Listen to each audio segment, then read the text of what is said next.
Copa do Mundo de 2002, uma Copa com sede dividida entre Coreia do Sul e Japão. 24 anos atrás, o último título da seleção brasileira. Uma seleção que saiu do Brasil desacreditada, depois de um ciclo muito confuso que teve o Luxemburgo, o Leão e finalmente o Scolari, que sempre é lembrada, né, pela chamada família Scolari, mas que teve aí no Luiz Felipe, no Filipão, uma escolha tática inusitada, mas que funcionou, que deu certo. Uma Copa que teve muitos azarões, muitos times zebras chegando longe, alguns favoritos pesados caindo logo na primeira fase e ficando pelo meio do caminho, mas uma Copa também que foi marcada por algumas arbitragens desastrosas. A gente vai falar sobre tudo isso no episódio de hoje de Meio de Campo, o futebol e sua história. Vamos falar da Copa de 2002, a Copa do Pentacampeonato, depois da vinheta. Vem com a gente.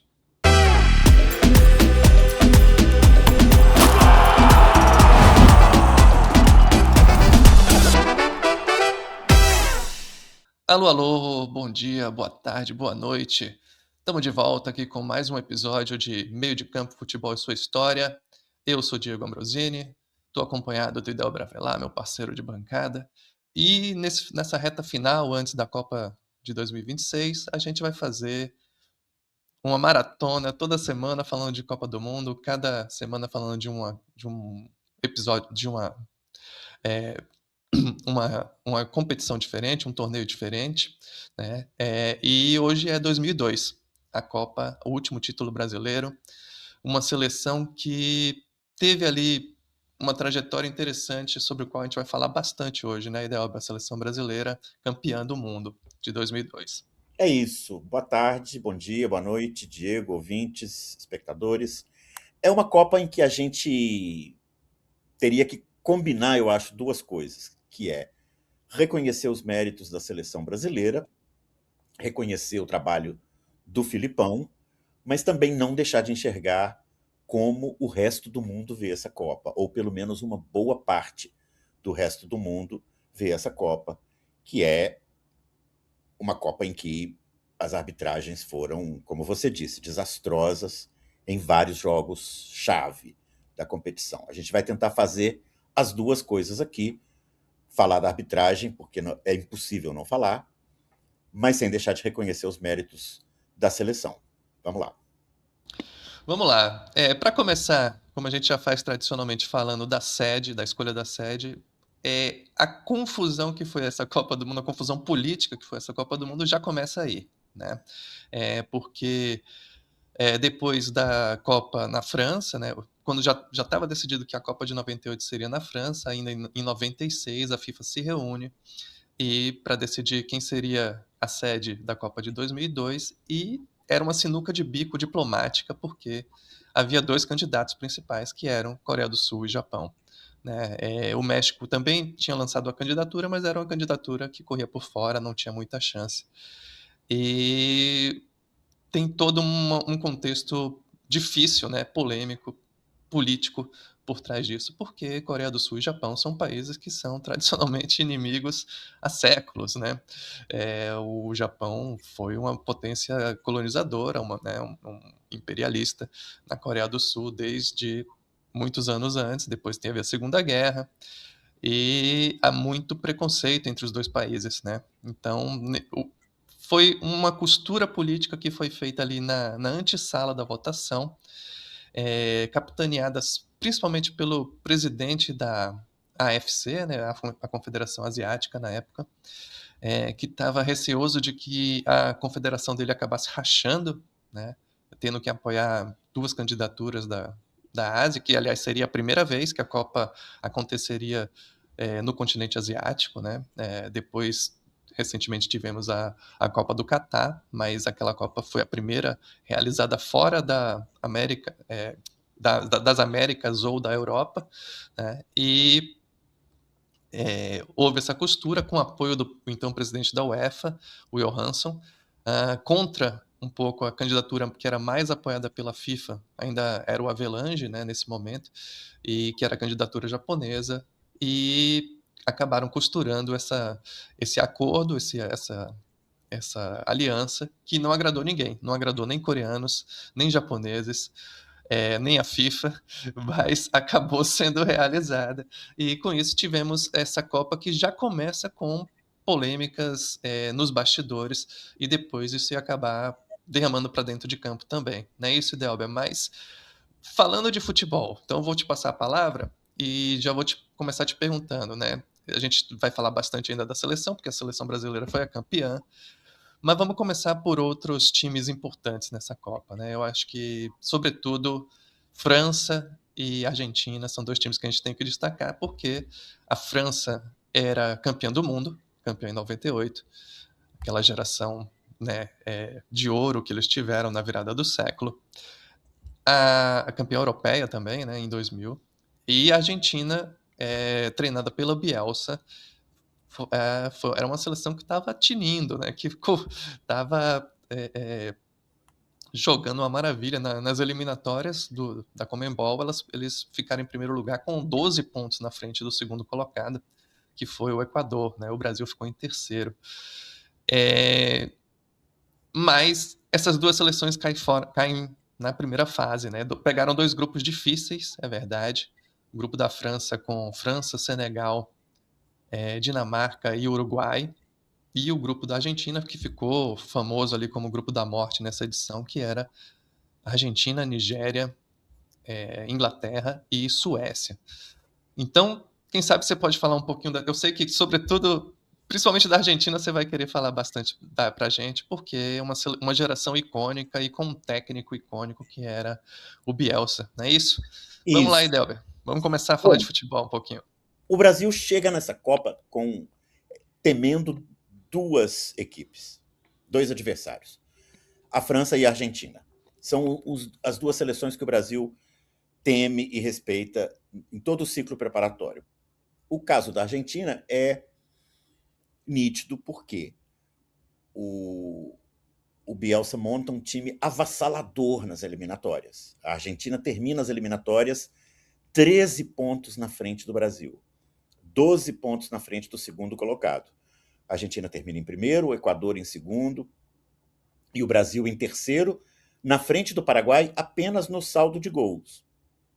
E só 3 pontos na frente da Colômbia e do Uruguai. O Uruguai vai para a repescagem, se classifica na repescagem, 2 jogos contra a Austrália, e a Colômbia fica de fora. O Brasil fica 3 pontos na frente de uma equipe que ficou fora do Mundial.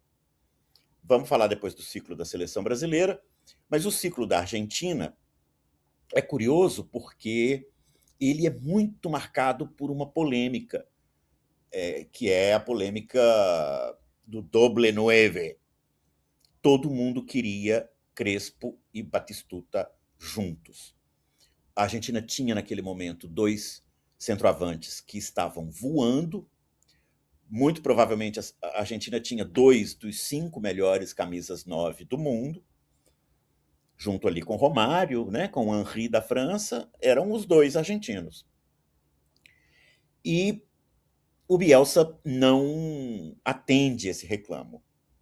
Ele não atende esse reclamo porque ele tinha um esquema tático em que não cabiam 2 camisas 9. Essa Argentina do Bielsa, ela jogava basicamente no 3-3-1-3. Ela jogava com uma linha de 3. Aliás, essa é uma Copa em que a gente encontra muitas seleções jogando com linha de 3. O Brasil joga com linha de 3, a Argentina joga com linha de 3, a Alemanha joga com linha de 3, a Turquia alterna linha de 3, linha de 4.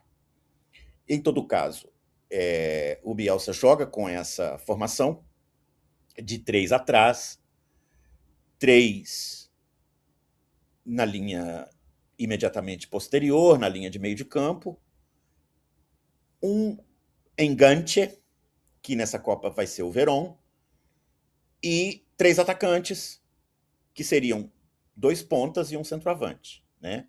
Nessa Copa vai jogar o Burrito Ortega, o Ariel Ortega de ponta direita, o Kili Gonçalves de ponta esquerda, e o Batistuta é o escolhido. O Crespo entra durante as partidas no lugar do Batistuta, E o Crespo, inclusive, sai muito magoado dessa história, porque ele tinha jogado todas as eliminatórias. Tanto Crespo como Batistuta, depois disso, dão declarações de que eles poderiam perfeitamente ter jogado juntos, porque eles jogavam de forma diferente. O Batistuta era um 9, muito mais 9 mesmo. O Crespo era um cara que estava acostumado a cair para as pontas, a jogar de número 10 atrás do centroavante. Enfim, havia várias combinações possíveis para que eles jogassem juntos. O contexto argentino é importante mencionar, porque, ao contrário do Brasil, a Argentina está se derretendo economicamente ao longo do ano de 2001. 2001 é o ano em que a Argentina tem uma sequência de 4 presidentes em 25 dias, uma coisa maluca, que é marcada também pela corrida aos caixas eletrônicos, né? Se derrete ali aquele experimento do menemismo, da privatização tresloucada, da desregulamentação da economia, e a Argentina está em frangalhos econômicos quando chega a Copa. Então, é uma Copa em que a seleção carrega aquela espécie de esperança de redenção do país, né? A Argentina é uma grande favorita, ela, de 16 jogos das eliminatórias, 16 jogos, são 18 jogos das eliminatórias, não, 16 jogos das eliminatórias, ela ganha 13. Ela só perde um jogo, que é o jogo para o Brasil no Morumbi, que o Brasil vence por 3-1. Só. Ela não perde outro jogo nas eliminatórias e chega com essa formação. Cai em um grupo dificílimo, com a Nigéria, a Suécia e a Inglaterra. Vence o primeiro jogo contra a Nigéria por 1-0. E no segundo jogo contra a Inglaterra estão ali ressuscitados todos os fantasmas de confrontos anteriores entre Inglaterra e Argentina, que tem uma história muito dramática de confrontos em Copas do Mundo. Tem o confronto de 66, marcado pela expulsão do Ratinho e pela vitória polêmica da Inglaterra por 1-0. Depois tem o confronto de 1986, que também é marcado por uma decisão polêmica de arbitragem, validar o gol de mão do Maradona. Depois tem o confronto de 1998, em que o David Beckham é expulso por uma trapaçazinha do Simeone, né? O Simeone arrasta, digamos, o David Beckham a um revide, o Beckham revida, a Argentina elimina a Inglaterra e o Beckham enfrenta 4 anos de inferno como bode expiatório por essa derrota. Então, quando chega o confronto de 2002, o Beckham está babando para se vingar da Argentina. A Inglaterra derrota a Argentina por 1-0, gol de pênalti. O pênalti, esse sim, foi bem marcado. Pênalti cometido pelo Pochettino, um pênalti desnecessário, bobo, mas que realmente aconteceu. E aí a Argentina chega ao último jogo contra a Suécia precisando da vitória e só consegue um empate de 1-1, apesar de bombardear a Suécia ininterruptamente por 90 minutos. É um desastre para o Bielsa. Ele sai arrasado da Copa do Mundo. A Argentina eliminada na primeira fase, o que para um argentino, assim como seria para um brasileiro, é um escândalo. O Bielsa continua à frente da seleção argentina até vencer os Jogos Olímpicos. Ele ainda perde uma Copa América para o Brasil, é aquela Copa América em que a Argentina é muito superior ao Brasil, está ganhando de 2-1, mas no final, no momento em que a Argentina está tocando a bola ali para esperar o fim do jogo, o Tevez passa o pé em cima da bola, o time brasileiro se enche de brios, reage, e o Adriano acha aquele gol no finalzinho, e o Brasil vence a Copa América de 2004 nos pênaltis sobre o Bielsa. Ali o Bielsa entra em uma uma reclusão, eu acho que não seria muito correto falar de depressão, ele entra numa reclusão profunda, vai para a casa dele em Rosário, no meio do mato, e fica lá matutando sobre o que aconteceu. A Argentina sai eliminada na primeira fase. Classificam-se Inglaterra e Suécia. No grupo da França estão França, Dinamarca, Uruguai e Senegal. E a França estreia com uma derrota para Senegal.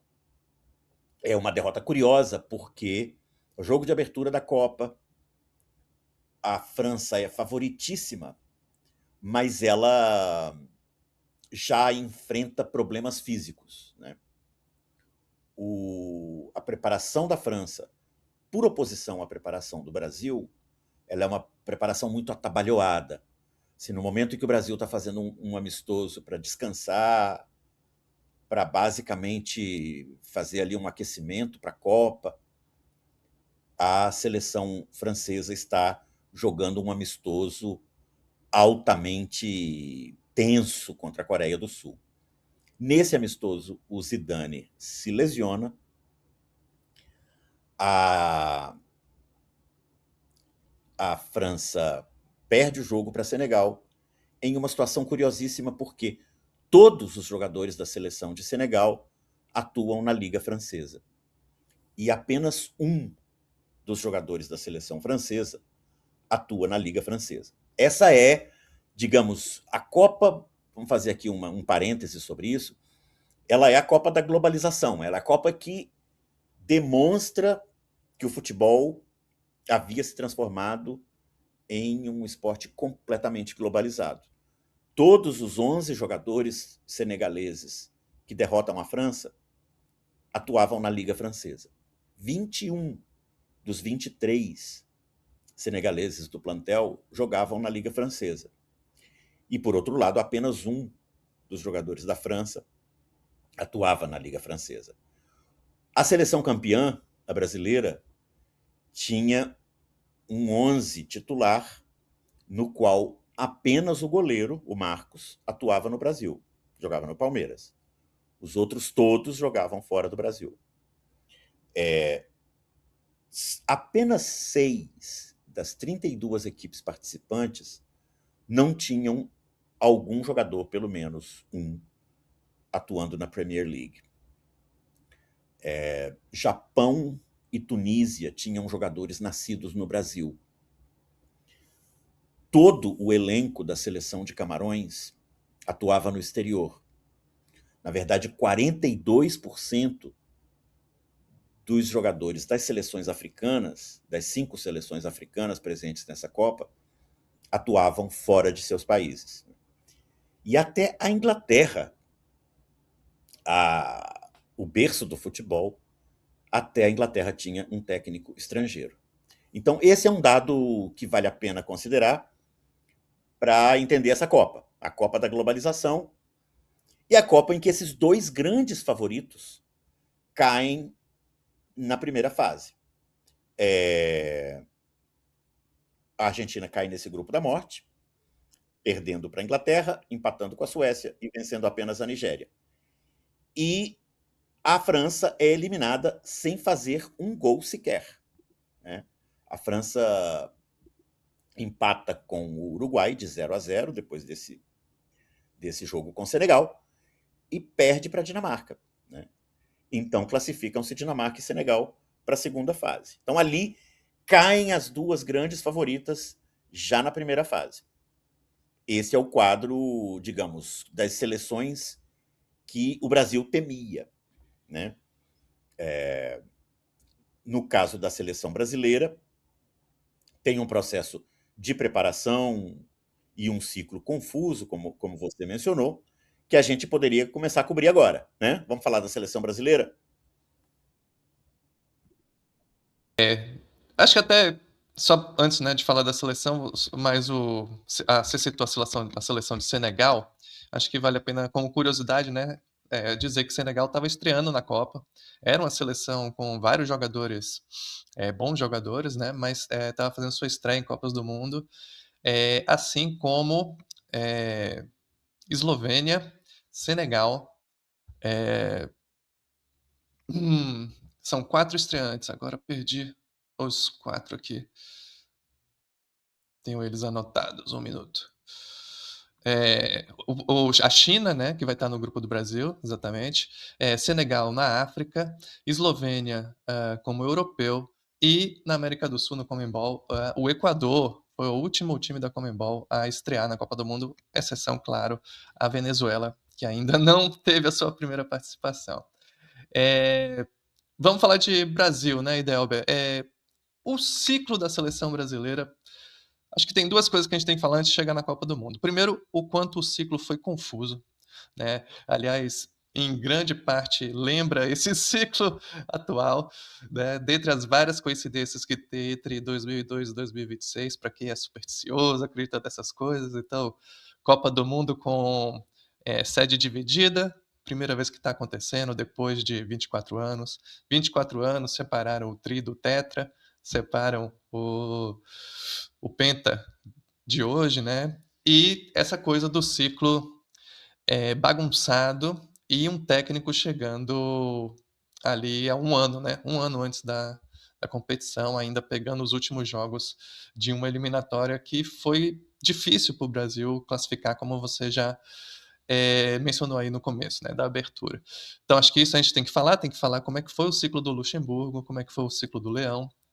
Te passo a É, palavra para a gente começar a falar desse ciclo aí. Como é que começou isso tudo? O Luxemburgo cai em grande medida por causa das Olimpíadas, né, de 2000, em Sydney, que o Brasil é eliminado por Camarões. Mas tinha.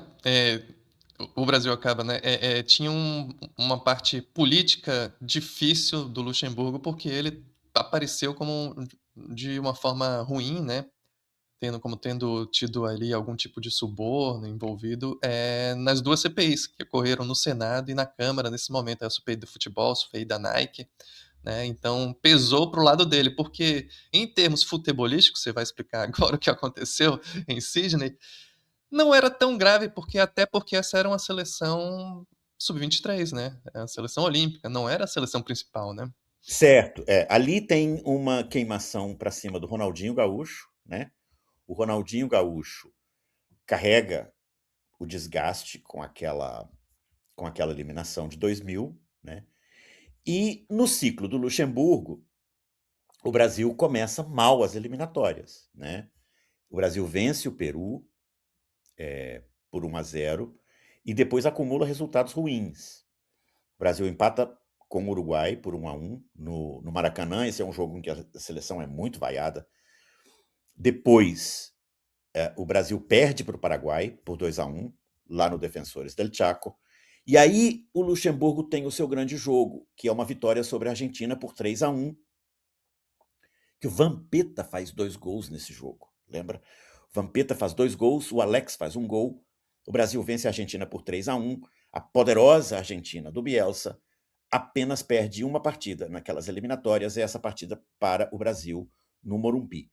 Um detalhe que é importante lembrar, que eu nem lembrava disso, quem me lembrou disso foi o Tim Vickery, no livro dele novo, em parceria com outro autor, chamado Mundiales, que é uma história das Copas do Mundo do ponto de vista das seleções sul-americanas. Que naquela Copa, a FIFA estabeleceu uma regra de que, muito por causa da Bolívia e da questão da altitude, ela estabeleceu a seguinte regra: só pode escolher uma cidade sede. Os países, porque a discussão era se a Bolívia podia jogar na altitude ou se não podia jogar na altitude. E a solução foi: ok, vocês podem jogar na altitude, mas sem favorecer ninguém. Ou seja, se o Brasil tiver que jogar em La Paz, a Argentina vai ter que jogar em La Paz, a Colômbia vai ter que jogar em La Paz, etc. No caso da Venezuela, eles abriram uma exceção, porque a Venezuela é o país mais fraco, precisava disseminar o futebol por todo o seu território, e aí eles permitiram que a Venezuela tivesse várias sedes. E permitiram que o Brasil tivesse 2 sedes, dada a extensão do seu território. E aí o Brasil escolhe Rio e São Paulo. E aí logo depois o Filipão se dá conta de que não foi uma boa escolha, porque as plateias de Rio e São Paulo são muito mais exigentes, estão muito mais acostumadas a ver a seleção e são muito mais propensas a vaiar o time se a coisa não estiver indo bem, né. Então, nesse contexto, com o Luxemburgo, o Brasil começa a acumular resultados ruins e o Luxemburgo não resiste a uma tamancada de 3-0 que o Brasil leva do Chile em Santiago. Esse jogo em Santiago, o Chile faz 3-0 no Brasil, e aí depois disso o Luxemburgo ainda atua como técnico 2 vezes, em jogos que o Brasil vence bem, 5-0 sobre a Bolívia, 6-0 sobre a, a Venezuela, mas aí ele... Então só para completar um pouco, porque até você me esclareceu, né? Eu tinha achado curioso, ele acaba caindo depois das Olimpíadas, que ele é desclassificado por Camarões nas quartas de final, mas Camarões acaba sendo campeão, né? A medalha de ouro, então era um time forte. Mas você já mostrou que já vinha nas eliminatórias balançando, né? E esse jogo contra o Chile é justamente o último jogo antes das Olimpíadas, né? Esse 3-0 que o Brasil leva em Santiago. Tá? Não, ele é É, depois, né? Esse jogo é em agosto. 15 de agosto é o jogo em Santiago, isso voltando das Olimpíadas, né? É isso? é, É depois. as Olimpíadas naquele ano acho que foram em setembro, se não me engano, né? Que foram em Sydney. Eu tava com essa data aqui.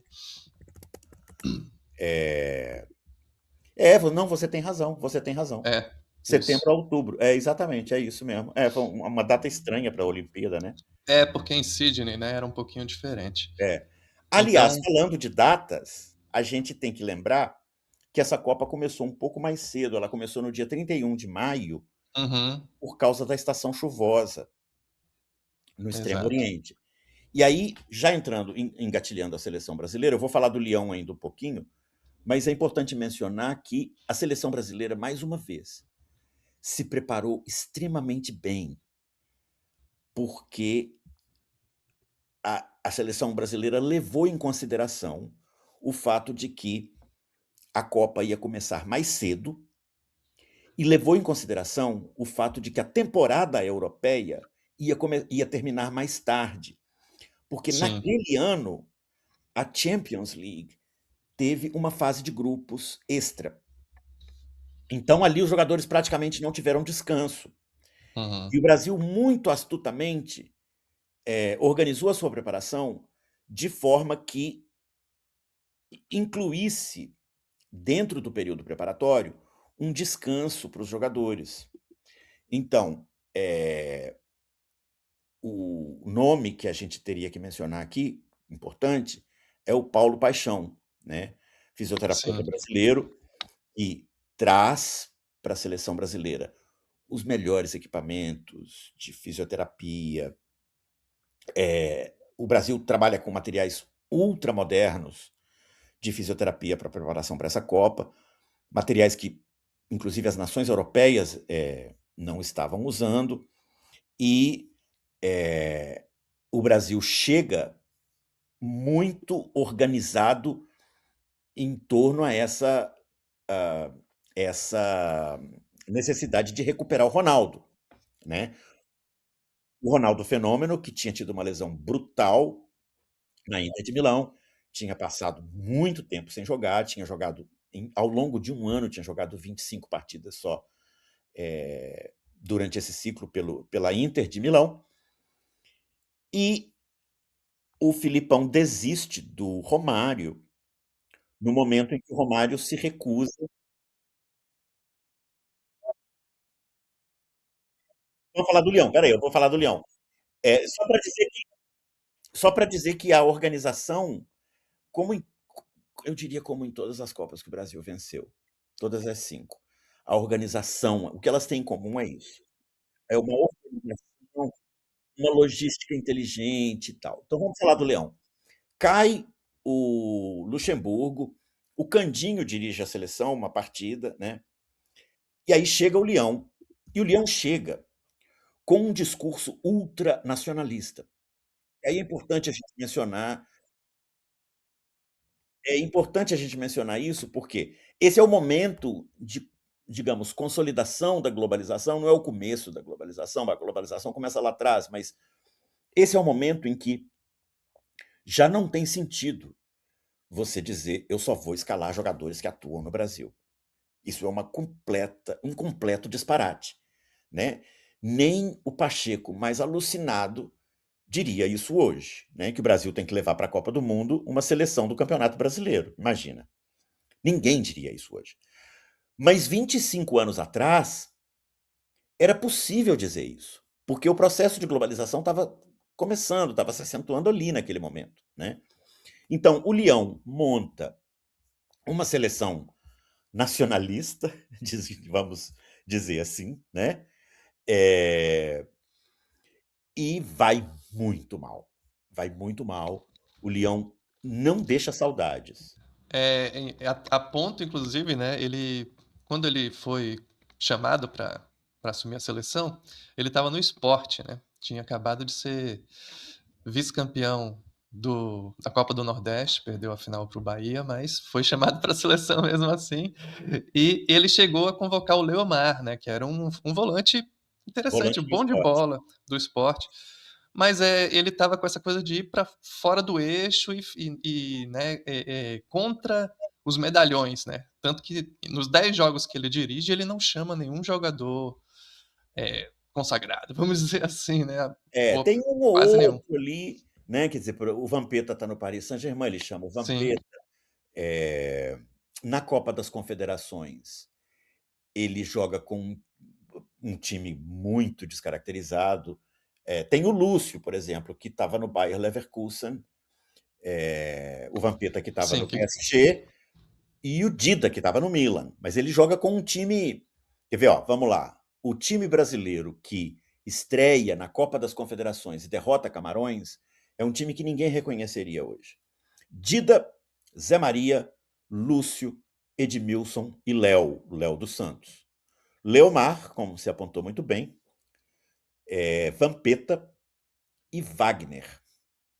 Ramon, Sonny Anderson e Washington Coração Valente, que e naquele o Ramon Menezes, né? O Ramon Ramon Menezes, Menezes, e o uhum. Washington que estava Coração Valente, na na, Ponte Preta nesse na momento, né? Ponte Preta nesse momento, É. exatamente. E o Brasil vai muito mal na Copa das Confederações. O Brasil estreia vencendo o Camarões por 2-0, depois empata com o Canadá por 0-0, empata com o Japão por 0-0, perde da França a semifinal, ou seja, empata por 0-0 com o Canadá e Japão, e mesmo assim se classifica. Né? Para você ver a zoeira que é essa Copa das Confederações. Né? O Brasil chega na semifinal com a França, perde a semifinal para a França e perde a disputa do terceiro lugar para a Austrália. Né? É uma participação completamente desastrosa. O Leão não resiste a esse vexame. Né? Aí acho que com toda a razão, né? Realmente Aí não ele cai. tinha como ele continuar. Aí ele cai, chega o Filipão. Os primeiros resultados também não são bons. O Filipão estreia perdendo para o Uruguai no Centenário, depois perde para o México na Copa América. Essa Copa América, o Brasil tem duas vitórias, uma de 2-0 sobre o Peru, outra de 3-1 sobre o Paraguai, e aí é eliminado por Honduras. Né? E Delber, então aqui deixa um gancho já para a gente começar a falar da tática, né? Porque foi durante essa Copa América que o Filipão acabou achando, né? Teve esse insight, essa sacada de montar o, o esquema com três zagueiros, né? É, o Filipão, essa Copa, né, acho que vale até a pena mencionar essa Copa América, ela foi realizada num contexto muito confuso. Talvez tenha sido a pior Copa América de todos os tempos, né? É, ela estava marcada para acontecer na Colômbia. A Colômbia não desiste, como ela tinha desistido na Copa de 86. Estava no auge da Guerra Civil ali das Farc, enfim, e com o governo colombiano. A Copa é realizada, mas várias seleções desistem, né? O Canadá, que era uma seleção que era para ser convidada da CONCACAF, desiste de ir para a Colômbia, não participa. E na última hora também a Argentina, que era é, o time mais o melhor time, né? Desiste também. Os jogadores, alguns jogadores, alguns dos craques afirmam ter recebido ameaças dos cartéis, enfim, e desistem de ir.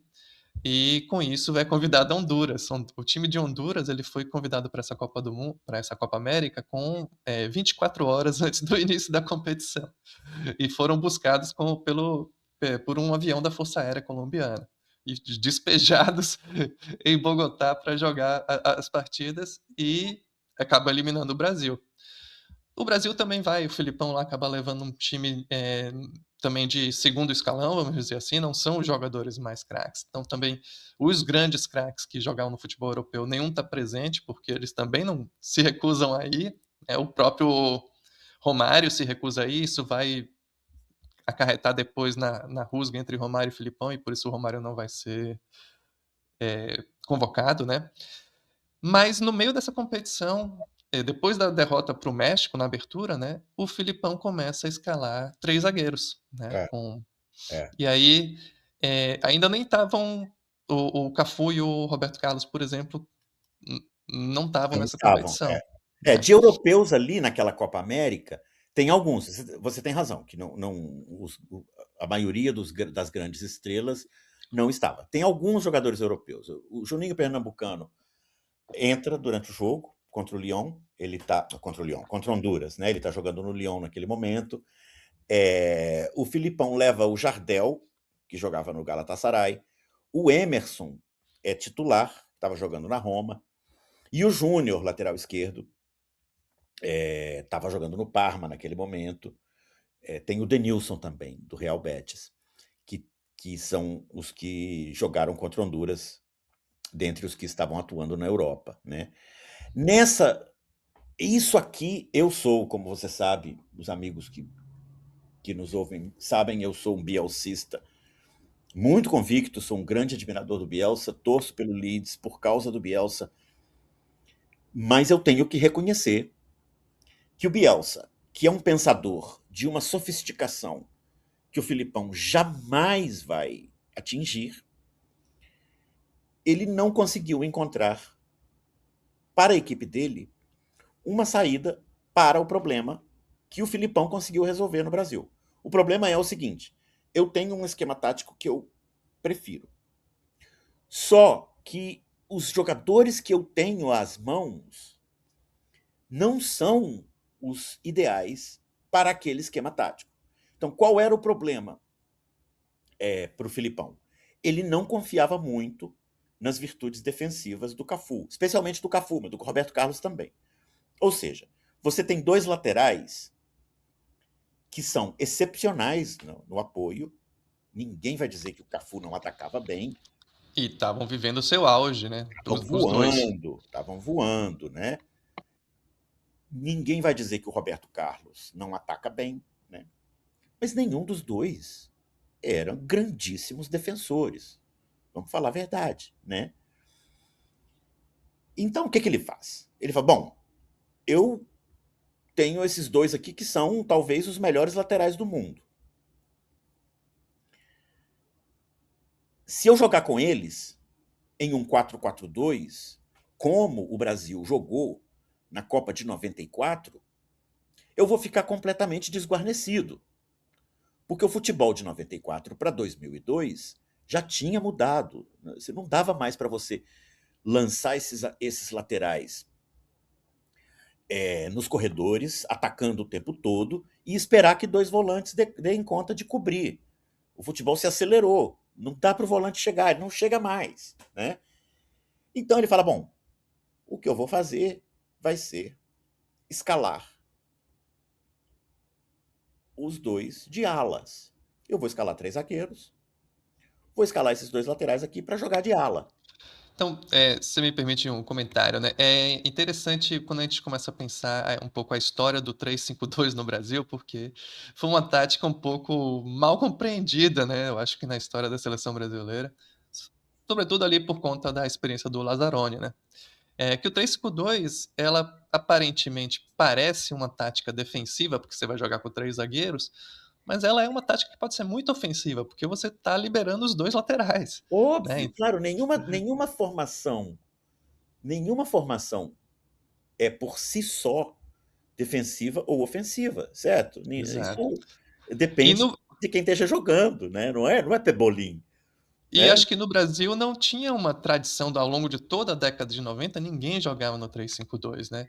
Era aquele 4-4-2 sobre o que a gente já falou bastante, com 2 volantes, né. Acho Inclusive, que o nesse momento. Zagallo dá um piti na imprensa.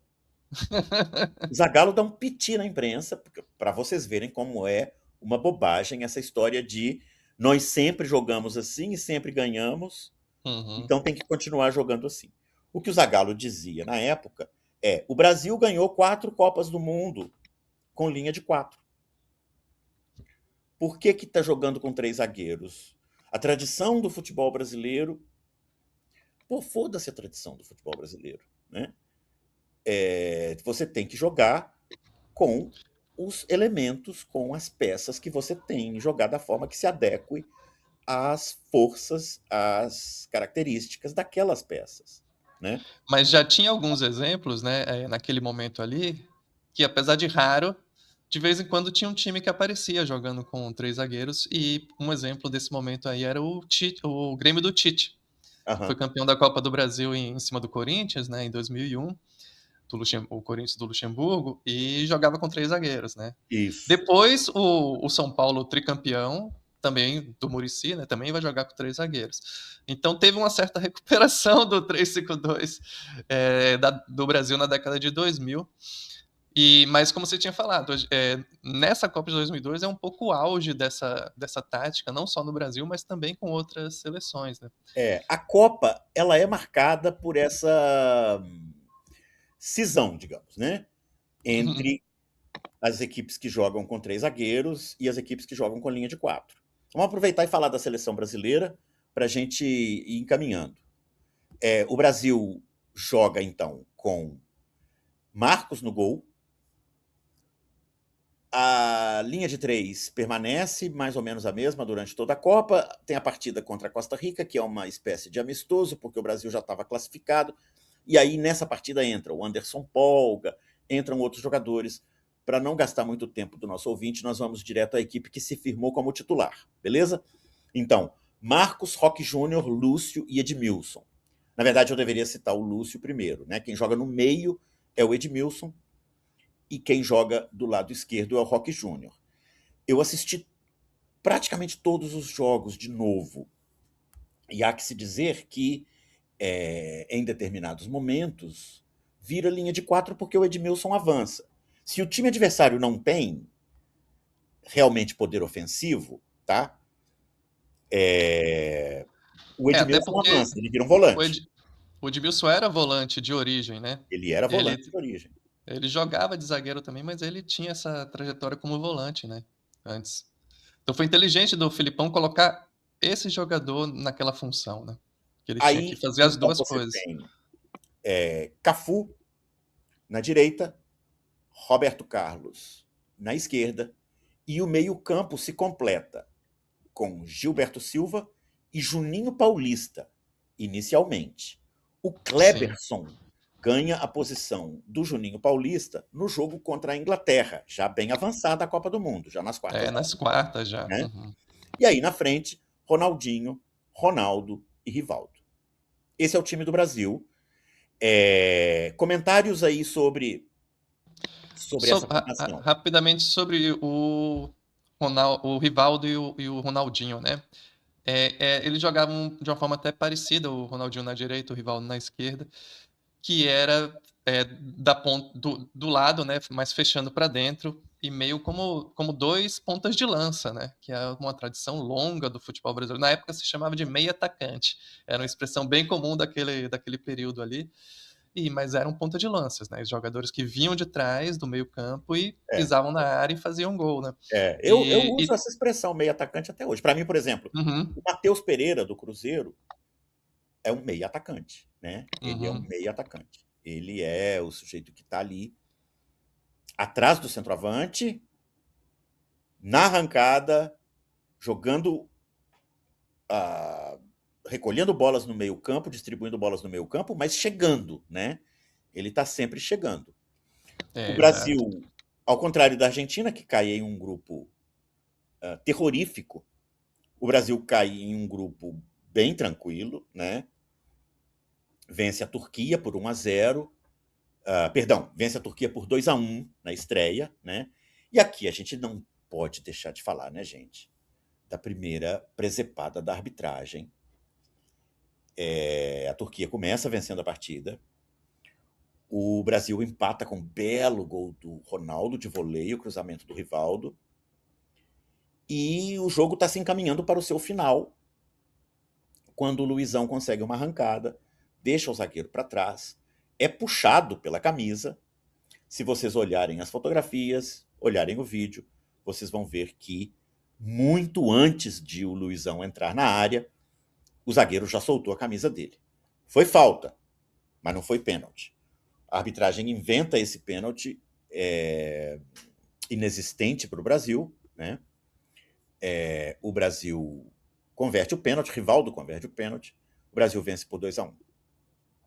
Depois tem uma vitória tranquila sobre a China por 4-0, e depois tem um jogo, uma pelada, digamos, né, contra a Costa Rica. O Brasil abre 3-0, para de prestar atenção no jogo, comete várias presepadas defensivas, a Costa Rica marca 2 gols, o jogo fica perigoso, e o Brasil vai lá e faz mais 2.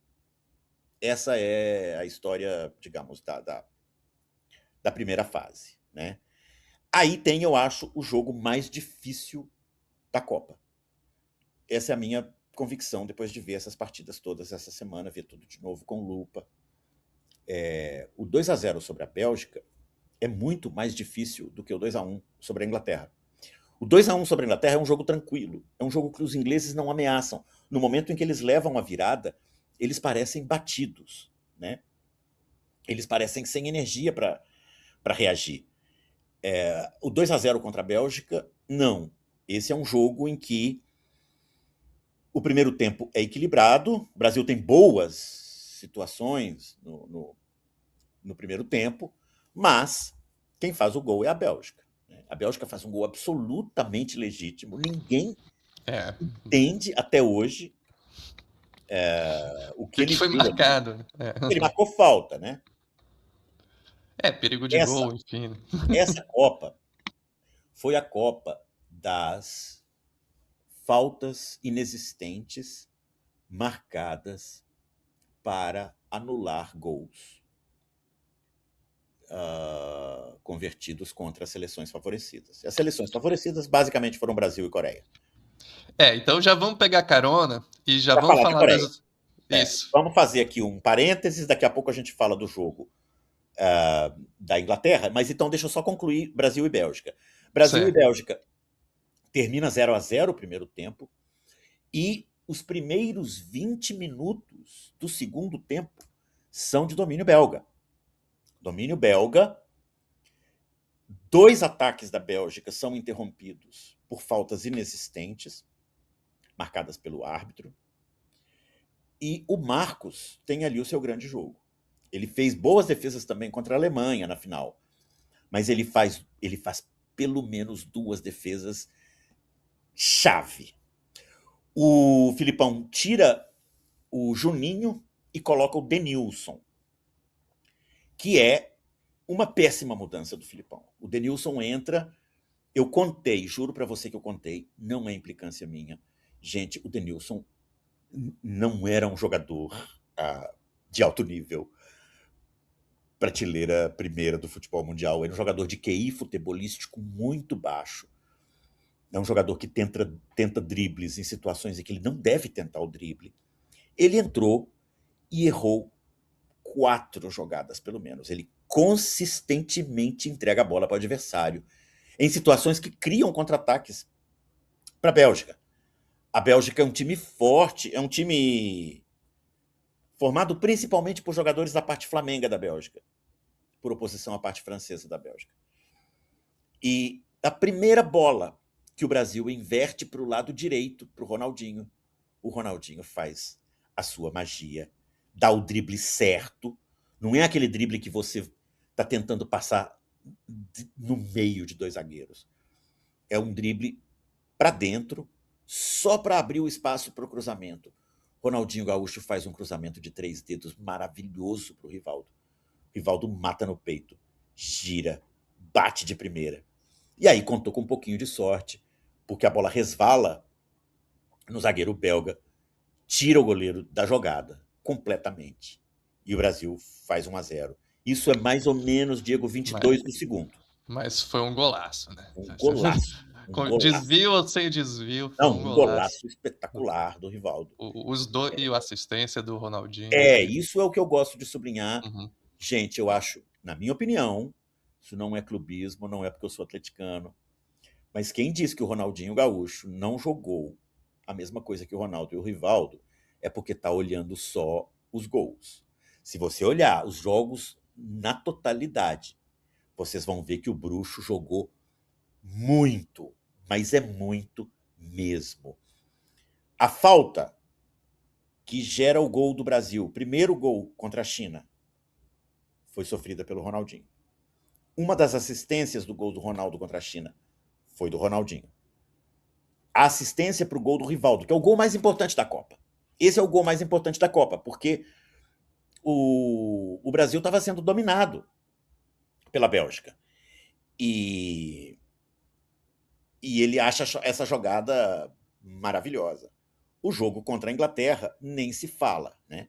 E, importante, os 2 gols contra a Alemanha na final, o primeiro é o chute do Rivaldo, que o Kahn bate roupa e o Ronaldo completa, e o segundo é um cruzamento do Kleberson, que o Rivaldo faz o corta-luz e o Ronaldo bate de chapa.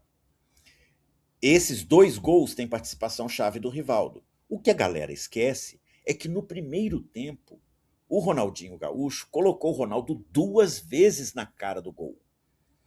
E o Ronaldo perdeu, porque é normal, perde. Todo mundo perde gol, e o Pelé perdia, e o Reinaldo perdia. É normal perder gols. Mas, se o Ronaldo converte esses 2 gols cristalinos que o Gaúcho deu para ele, eu acho que a imagem que a gente tem do Rivaldo, que foi um grande craque da Copa, junto com o Ronaldo, seria diferente. Seria do Ronaldinho Gaúcho com o Ronaldo. Mas, enfim, não importa. Foram os 3 brilhantes. Vamos falar da Coreia, né? Vamos lá, vamos lá. A Coreia. Só para antes de, né, só para introduzir um pouco a questão da tanto a Coreia quanto o Japão, curiosamente, eles pegaram 2 grupos difíceis, né, na verdade, porque bem equilibrados, né? O da Coreia tinha Portugal, Polônia, Estados Unidos e a Coreia, os Estados Unidos até é uma seleção que teve o melhor resultado da história dos Estados Unidos, fora aquela seleção de 1930 que a gente já falou, mas chegou nas quartas de final, uma boa seleção, né? E a Coreia está nesse grupo e o Japão num grupo justamente com a Bélgica.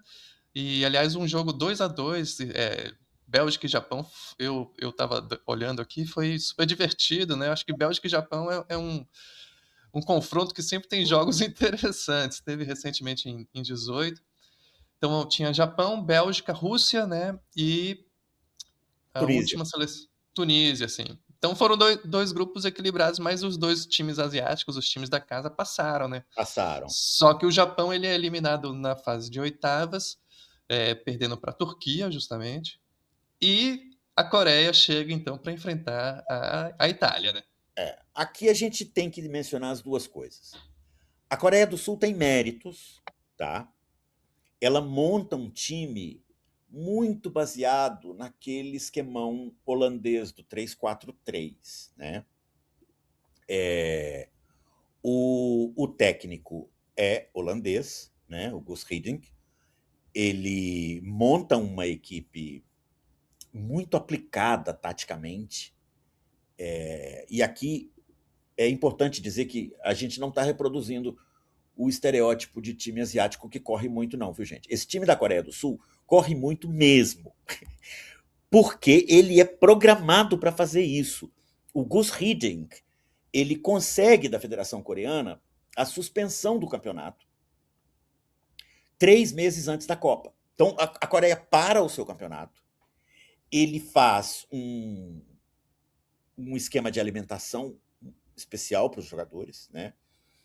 E esse time da Coreia joga à la holandesa, né? Ele é um time que joga com pontas bem abertos, é um time que pressiona muito o adversário, os jogadores são extremamente bem preparados fisicamente, né?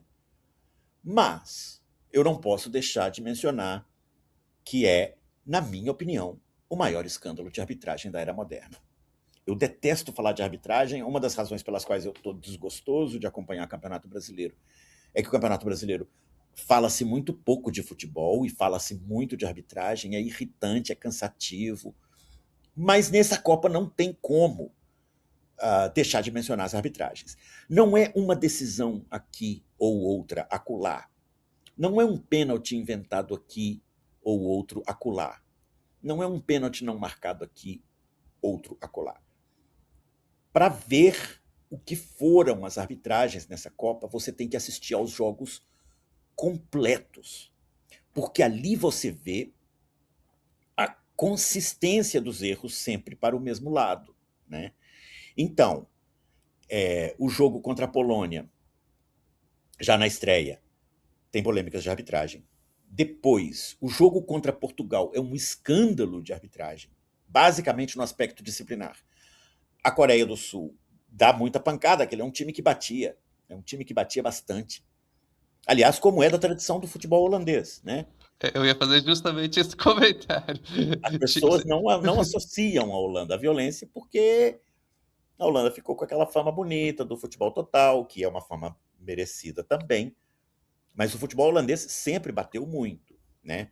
Na partida contra Portugal, é uma pancadaria não punida pela arbitragem, é uma pancadaria coreana não punida pela arbitragem, e Portugal tem 2 jogadores expulsos no momento que vai se acumulando a frustração. Perdão, tem um jogador. Não, estão 2 jogadores expulsos mesmo. O Beto e o João Pinto. São expulsos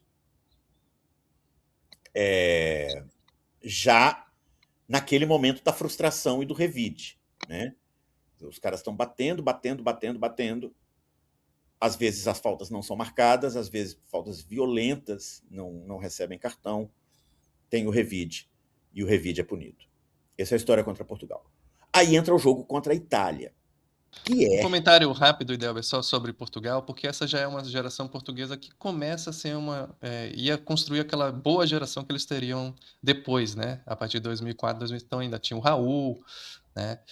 O Pauleta, era um bom time de Portugal, mas Portugal perde esse jogo da forma como foi, e também no jogo de abertura perdeu para os Estados Unidos por 3-2, né? Os Estados Unidos faz 3-0 logo no primeiro tempo, isso, então Portugal também fica pelo meio do caminho, né? cai fora na primeira fase, né? Só consegue derrotar a Polônia. A partida contra a Itália junto com a partida da mesma Coreia contra a Espanha, os 2 maiores escândalos de arbitragem das Copas modernas. De novo, não é só uma jogada. Tem que ver o jogo inteiro. Vejam Coreia do Sul e Itália desde o começo, porque aos 3 minutos tem uma falta normal do lateral esquerdo, Cocô, da Itália. A Itália joga desfalcada nessa partida porque o Cannavaro está suspenso e o Nesta está lesionado. Então o Maldini vai jogar no centro da zaga, o Coco entra e uma falta absolutamente normal. Aquela falta que é falta porque o sujeito chegou atrasado. Ele está indo na bola, chega atrasado, comete a falta, leva um cartão amarelo. Na cobrança da falta, o juiz inventa um pênalti para a Coreia. Inventa, do nada. Existe ali, claro, uma mão do italiano na camisa do coreano, e o coreano tá com a mão na camisa do italiano também. Os 2 largam as respectivas camisas, a jogada prossegue, e o árbitro inventa o pênalti. E o pênalti é defendido pelo Buffon. Então não funciona a tentativa de dar vantagem para a Coreia já aos 4 minutos. Logo depois, tem mais um amarelo por uma jogada completamente trivial da Itália. E enquanto isso, a Coreia está soltando pancada. E essas pancadas não são punidas pela arbitragem. Imediatamente na volta do intervalo, tem uma cotovelada violenta de um coreano na área, que seria pênalti. Ela não é marcada, é uma cotovelada mesmo, assim, é uma cotovelada daquelas visíveis. Né? Não é marcado. Depois tem um coice, eu acho que não tem outro nome, um coice de um jogador coreano no Sambrota, que tira o Sambrota da Copa do Mundo. É uma entrada de sola no pubis. No pubis do Sambrota. O Sambrota sai de campo arrebentado. O coreano recebe apenas o cartão amarelo. Jogada de cartão vermelho, ele recebe apenas o cartão amarelo. E aí vai. Depois tem a expulsão do Totti, que é uma jogada em que realmente não aconteceu o pênalti. Mas também não aconteceu, no meu modo de ver, simulação. Ele simplesmente caiu pelo choque normal do jogo. Né?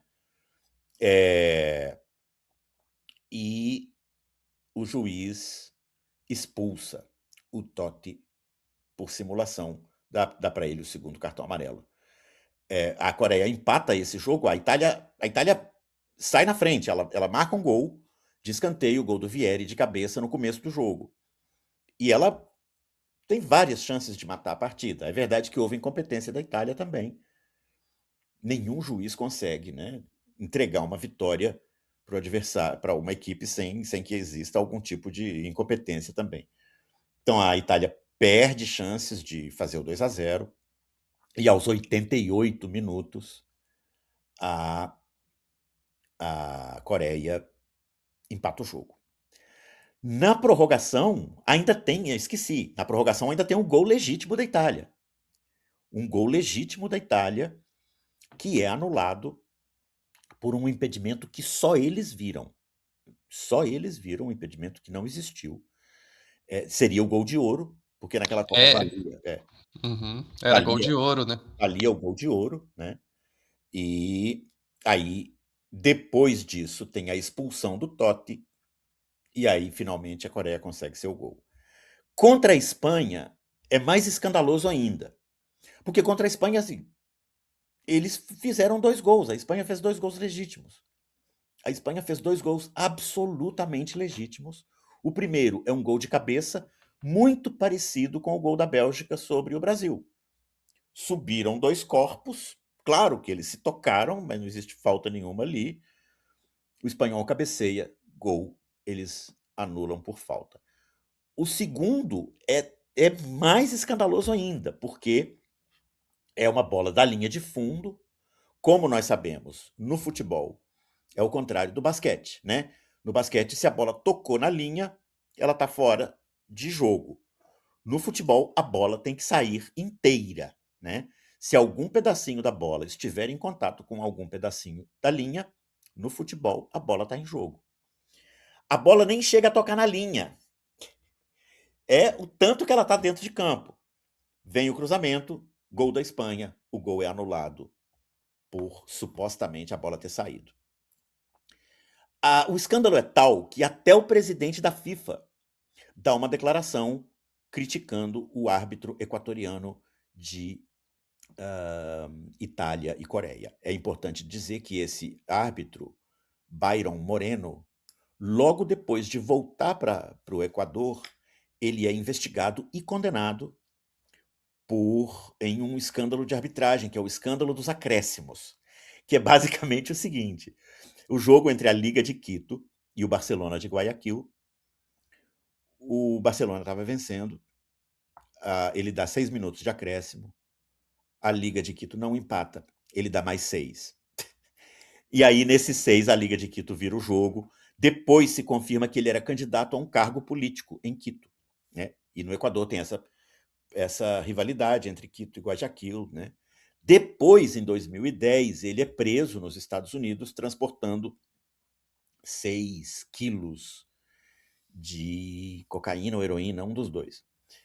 Então, é um sujeito que, digamos, tem uma ficha corrida, né? Realmente. Não tem um currículo, tem uma ficha corrida, né.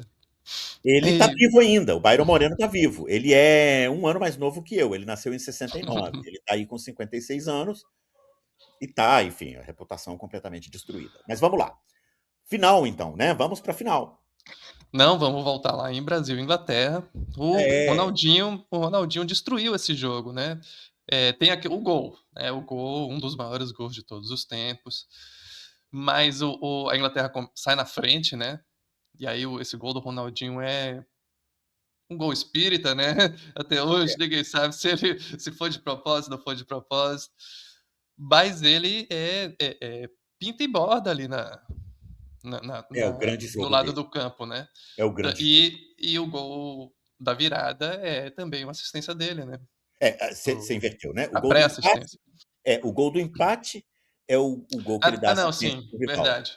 A virada é a falta, tem A razão, virada é a sim, falta. Inclusive, isso. o empate é muito chave, porque o empate ele dá ao jogo uma característica completamente diferente. Ele acontece aos 45 do primeiro tempo. Então, se aquele jogo vai para o intervalo com 1-0 Inglaterra, nós temos outro jogo, né? Uhum, Nós temos outro jogo. Ele brilhantemente é o Kleberson que rouba a bola, inclusive. O Kleberson rouba a bola, entrega uhum. para ele, ele dá aquele drible genial que ele costuma dar, passando a perna por cima da bola, entrega o gol para o Rivaldo. O Rivaldo abre o corpo, né, para bater certinho no canto oposto. E ali, eu acho que ali todo mundo, tanto brasileiros como ingleses, mais ou menos sabiam que o Brasil ia virar o jogo. Esse jogo até, já que você está falando sobre isso, é realmente um dos exemplos, né, da história do futebol mundial do psicológico, ser determinante, né. E também um pouco a história, a cultura e a tradição de algumas camisas, né. A camisa brasileira ela vai jogar É. até o final, né, para vencer. E a camisa inglesa eles desistem muito facilmente. Eles completamente desistem daquela partida. Uhum, Assim, exato. esse é para mim um Acho que jogo. para a Inglaterra nessa Copa, o eliminar a Argentina foi o suficiente, É isso, gastaram toda a eles bateria. eles simplesmente renunciam ao jogo. Para você ter uma ideia, Diego, o Ronaldinho é expulso aos 57, ou seja, aos 12 minutos do segundo tempo, o Tinha Ronaldinho é expulso. pelo menos meia hora de bola rolando ainda. Tinha meia hora de jogo e em nenhum momento ninguém ali naquele campo ou ninguém que tivesse assistindo aquele jogo teve a sensação de que a Inglaterra podia empatar. Eu, sou um fã declarado do futebol inglês, da pirâmide inglesa, dos campeonatos ingleses, sou muito fã da história do futebol inglês. Sempre que eu estou conversando de futebol com amigos ingleses, eu falo desse jogo. Eu falo assim: "Por que vocês desistiram daquele jogo?" Porque, assim, o time da Inglaterra, você pode dizer, não era tão bom como o do Brasil, mas era um time respeitável, né. Sim, era um bom time, bons jogadores, né. Beckham, Owen, Scholes, Ashley Cole na lateral esquerda, um dos eh, melhores laterais esquerdos do mundo. Gary Neville, Eh, o goleiro o era Seaman, bom goleiro. o Neville não estava em campo não. Do lado Ah, tá, direito jogava o Danny Mills, certo. o David Beckham em campo, Paul Scholes, meio-campista histórico, do Manchester United. Enfim, era uma equipe que tinha todas as condições de lutar pelo resultado, né. Não não lutou, entregou, eles se entregavam, eles estavam batidos, assim, era uma coisa do tipo: "É, esses caras são melhores mesmo". Eu nunca vi uma coisa assim. Bizarro, bizarro. O Brasil tem Foi bem a semifinal contra a Turquia, ganha de 1-0 com aquela saída brilhante do Ronaldo, do biquinho, né. uhum. Esse jogo tem um episódio que eu acho muito feio do Rivaldo, né, que é a expulsão do coreano, o coreano lá frustrado. É verdade que o coreano chuta a bola. O turco, né, o turco. Perdão, o turco, é. o turco chuta a bola nele, a bola bate na coxa dele e ele leva as mãos ao rosto e faz aquele escândalo de quem levou uma bolada na cara. Aquela típica catimba sul-americana. Que vamos chamar de trapaça mesmo, né, assim. O turco sai muito revoltado, no final do jogo, diz assim: "A bola bateu na sua coxa, a bola bateu na sua coxa". E o Rivaldo, dá aquela risada de malandro. Depois do jogo, o Rivaldo dá uma entrevista mentindo, dizendo que pôs a mão no estômago. Ele não pôs a mão no estômago, ele pôs a mão no rosto. Isso é que dá um pouco nos nervos, né, assim, pra que isso? Pra quê? Enfim, o turco é expulso, desfalca o país na disputa do terceiro lugar, em que a Turquia vence a Coreia, e o Brasil vai para a final contra a Alemanha. Essa final, muito Então, comentada por muitos motivos, né? Diga aí o que você quer dizer. eu ia pedir para a gente destacar 2 pontos, né. Primeiro, a gente pode falar um pouco rapidamente, acho, talvez, da Alemanha, porque a Alemanha não era um time que empolgava, né, não tinha grandes craques, mas era um time que era, ajeitado e que fez uma boa Copa, né, que estreou dando 8-0, que eu É, acho que na Arábia Saudita, aquilo foi surpreendente, né, e depois empatou com a Irlanda e venceu o Camarões. E depois foi ali passando, né? Passou pelos Estados Unidos, foi indo sem muito. Aliás, tanto a trajetória do Brasil quanto a da Alemanha, os dois que chegam na final, eles foram jogando contra times, né, não tão fortes. Tudo bem que o Brasil jogou com a Inglaterra e com a Bélgica. Eu acho que a Alemanha até menos, né? sim, a Mas Alemanha pega, ela elimina o Paraguai por 1 a Paraguai, 0, depois os Estados Unidos, né, Estados Unidos depois. por 1 a 0 e depois a Coreia do Sul por 1 a 0. É. É, É, então isso é um ponto, né, quer dizer, a seleção alemã, apesar de por exemplo, o Kahn foi eleito o craque da Copa, era um grande goleiro, mas não era de fato um grande time dentro do que é a história do futebol alemão, né. E o outro ponto que eu acho que a gente tem que falar, terminar falando da trajetória do Ronaldo, né, essa trajetória isso. da Fênix, né, ele estava meio que acabado com o futebol um ano antes, né, e ele todo o processo da recuperação física, depois como ele joga, em estado de graça essa Copa do Mundo, faz 8 gols, é o maior artilheiro numa edição única, né, e até o cabelinho, o corte de cabelo que ele usa já na fase final, já para numa operação anti-Zika, anti-98, né, para desviar a atenção do futebol e criar ali um factoide, né, um meme para as pessoas conversarem a respeito, e ele entra e faz 2 gols de centroavante, artilheiro e característico do Ronaldo de, oportunismo, né, que eles É. que é. Sobre a Alemanha, há que se destacar, Diego, como você disse que não tinha muitos craques, eles tinham um craque, né, que era o Ballack, O Ballack, sim. que não jogou a final. Ele Aham. foi amarelado, né, ele foi amarelado na semifinal contra a Coreia e não joga a final contra o Brasil. A Alemanha joga desfalcada do seu grande jogador, né. Eh, 2 coisinhas aqui sobre essa final. Essa é a Copa do Mundo em que a FIFA descobre que não é boa ideia dar a chuteira de ouro antes, ou escolher a chuteira de ouro antes do jogo final, né. Porque a chuteira de ouro dessa Copa é o Oliver Kahn, não é o Ronaldo. O que, Exato. à luz do que foi a final, evidentemente fica sendo um prêmio ridículo, né. Quer dizer, todo mundo ri do cara até hoje. Um goleiro excepcional, que poderia ser lembrado por 1000 coisas, né, por 1000 conquistas que ele teve com o Bayern, com a seleção alemã, poderia, enfim, ser lembrado por 1000 coisas. E ele é lembrado pelo fato de que ele recebeu a chuteira de ouro em uma Copa em que ele engoliu o frango, né, porque o chute do Rivaldo não era lá. Ok, o Rivaldo chutava bem de canhota, Mas aquela bola era para encaixar, né? Era para encaixar no peito. E, sobretudo, não dá pra soltar o rebote no pé do maior centroavante do mundo, né? Exato. Que Assim, o rebote se você saca que você não vai encaixar, joga pra fora. espalma para fora, espalma para o Uhum. lado, né? Você não rebate a bola de peito, né, no pé do maior camisa 9 do mundo naquele momento. E eu quero destacar aqui, Diego, antes da gente fechar, a importância do Marcos, né? Futebol, Sim. goleiro joga. Goleiro joga e o Marcos fez uma belíssima Copa. Eu nem lembrava de que ele tinha sido tão importante contra a Bélgica. Eu me lembrava de que ele tinha sido importante contra a Alemanha no primeiro tempo. O Brasil, nas vezes em que precisou do seu goleiro, o goleiro atuou muito, muito bem. O Kleberson dá um gás para esse time que é impressionante. Assim. O Juninho não vai mal nas primeiras partidas.